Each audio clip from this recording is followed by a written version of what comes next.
Puis Allah tabaraka wa ta'ala a dit dans les sens des versets 65 à 68, aux gens du livre, pourquoi vous disputez-vous à propos d'Ibrahim, Abraham, alors que la Torah et l'Évangile n'ont été révélés qu'après lui? N'êtes-vous donc pas doués de raison? Voilà donc que vous avez disputé jusque-là de questions dont vous aviez quelques connaissances. Alors pourquoi disputez-vous maintenant de questions dont vous n'avez nulle connaissance? Or Allah sait et vous ne savez pas. Abraham, ne fut ni juif ni chrétien. Il fut un authentique musulman soumis, et il ne fut point du nombre des associatres. Les hommes les plus dignes de se réclamer d'Ibrahim sont ceux-là qui l'ont suivi, ainsi que ce prophète, c'est-à-dire Muhammad sallallahu alayhi wa sallam, et ceux qui ont cru avec lui. Et Allah est certes le protecteur des croyants. Lorsque les juifs prétendirent qu'Ibrahim était un juif, et que les chrétiens prétendirent qu'il était un chrétien, en se disputant à ce sujet, Allah tabaraka wa ta'ala réfuta leur assertion de trois manières. Premièrement, et que leur dispute au sujet d'Ibrahim alayhi salatu wa salam est une dispute sur un sujet dont ils ne possèdent aucune connaissance. Aussi, il ne leur est pas permis de se disputer, et de polémiquer, et de discuter, et de débattre sur un sujet dont ils sont ignorants. Or, ces gens-là polémiquent et se disputent les textes de la Torah et de l'Évangile. Et s'ils voient juste ou se trompent, ils n'ont aucun argument avec eux pour discuter d'Ibrahim alayhi salatu wa salam, car la Torah et l'Évangile ont été révélés après Ibrahim alayhi salatu wa salam. La deuxième manière qu'Allah tabaraka wa ta'ala a montré leur égarement est que les juifs se revendiquent des préceptes de la Torah et les chrétiens se revendiquent des préceptes de l'Évangile.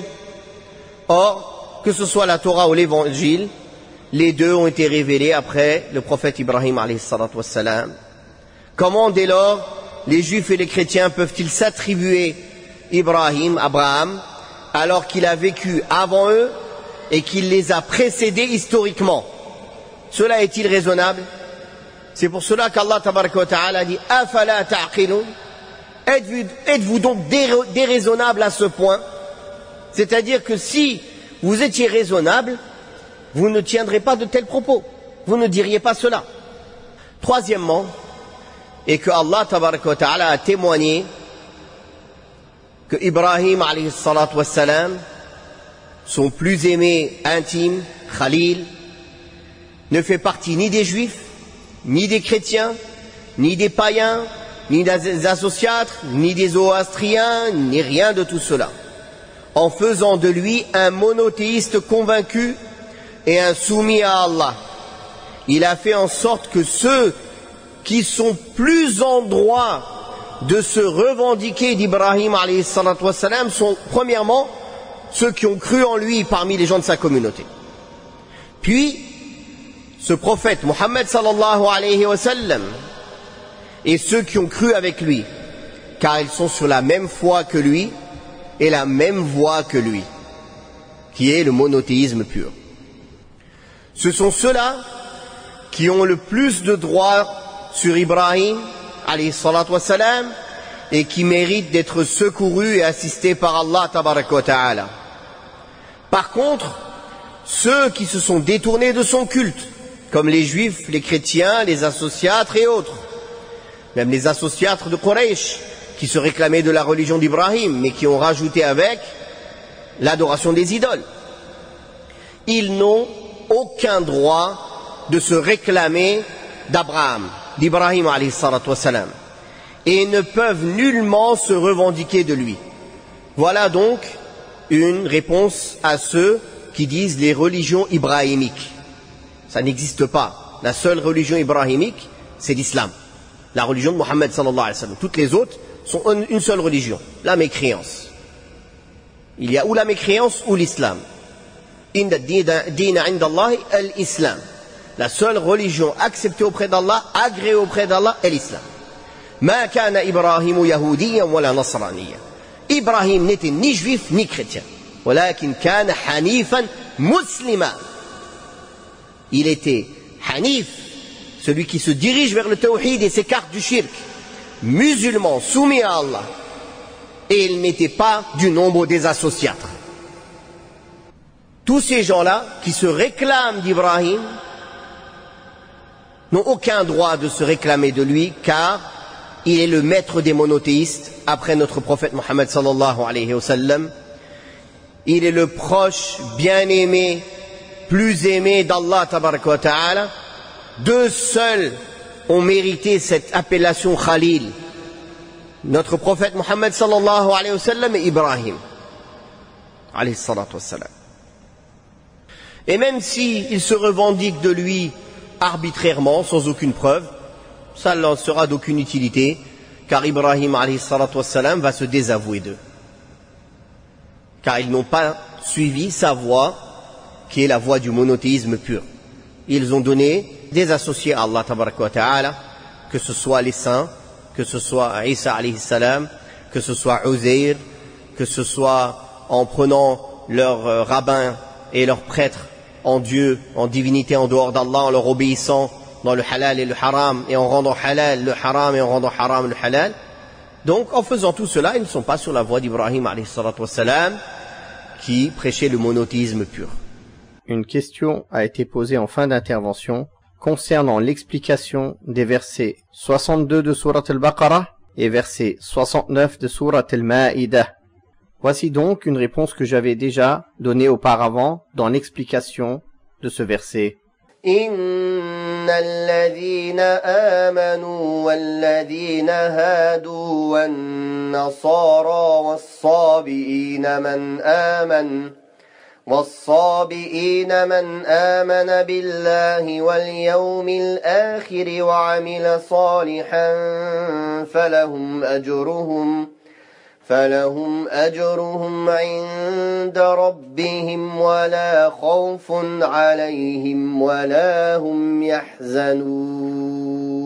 Certes, ceux qui ont cru, les juifs, les chrétiens et les sabéens, quiconque a cru en Allah au jour dernier et a accompli de bonnes œuvres, tous auront leur récompense auprès de leur Seigneur, ils n'éprouveront aucune crainte et ils ne seront jamais affligés.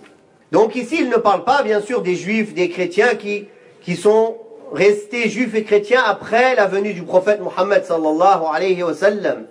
Ici, ce verset, il vient à la suite de cette histoire de Bani Israël.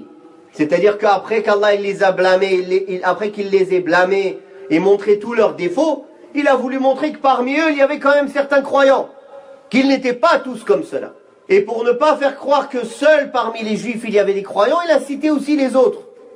Parmi ceux qui sont les chrétiens et les sabéens. Les sabéens, c'est une sorte de chrétiens. C'est ceux qui sont de Mossoul, en Irak. Quand on dit juifs, chrétiens, sabéens, est-ce que ça veut dire qu'il y avait une religion avant l'islam qui était autre que l'islam? Allah il dit dans le Coran, Ibrahim n'était ni juif ni chrétien, mais il était hanif, musulman, soumis. L'islam, il a un sens général et il a un sens précis. Le sens général, c'est que toutes les religions avec lesquelles les prophètes sont venus, alayhim salatu wassalam, c'est l'islam, c'est la soumission à Allah. Mais eux, ils se sont donné ce nom. Nasara.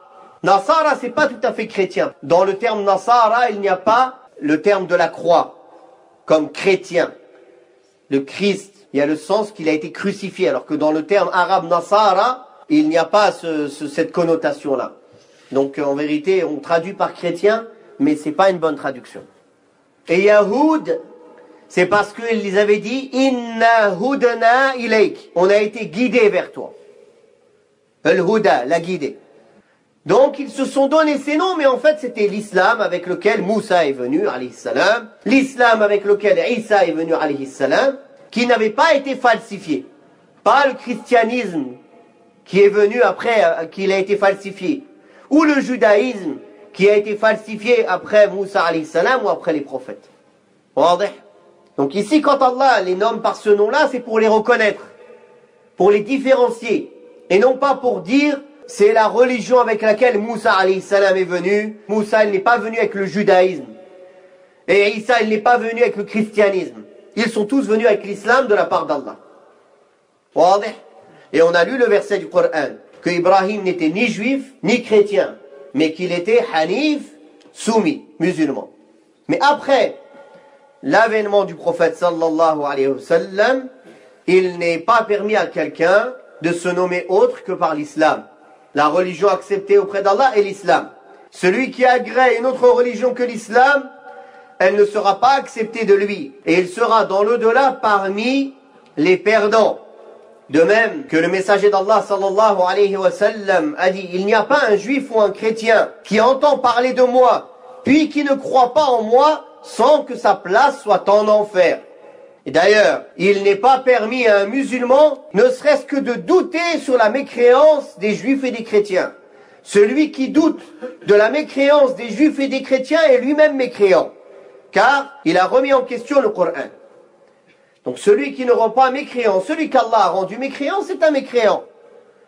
Et Allah a rendu les juifs et les chrétiens mécréants, jusqu'à qu'ils soient guidés. Si Allah les guide et ils entrent en islam, alhamdulillah, ce seront nos frères en religion, alhamdulillah. Donc, attention, ce verset-là, il peut être mal utilisé et mal interprété par des gens malades du cœur. Aucun parmi les salafs, aucun parmi les savants, aucun parmi les sahaba, les pieux prédécesseurs, n'a interprété ce verset en disant que les juifs et les chrétiens qui sont croyants, qui font des bonnes actions, alors ils sont au paradis. C'est après la venue du prophète Mohammed sallallahu alayhi wa sallam. Est-ce que c'est clair? Donc, depuis le début, on parle de tous les bienfaits qu'Allah a donnés à Bani Israël, et comment ils ont réagi avec orgueil, comment ils ont rejeté, comment même ils ont provoqué Allah subhanahu wa ta'ala à demander des choses vraiment incroyables. Allah ta'ala est juste, donc il a voulu souligner qu'il y avait des croyants parmi eux. Ils n'étaient pas tous mécréants. Ils n'étaient pas tous orgueilleux et ne rejetaient pas tous. Il y en a certains qui ont suivi Moussa alayhi salam et qui ont obéi et qui n'ont pas demandé ces choses-là. Il y en a certains qui ont suivi Isa alayhi salam et qui ont obéi et qui n'ont pas détourné le chemin de Isa alayhi salam. فنسأل الله تبارك وتعالى أن يوفقنا وإياكم لكل خير وأن يحقق في قلوبنا التوحيد والبراءة من الشرك وأهله والله تعالى أعلى وأعلم وصلى الله على محمد وعلى آله وصحبه وسلم.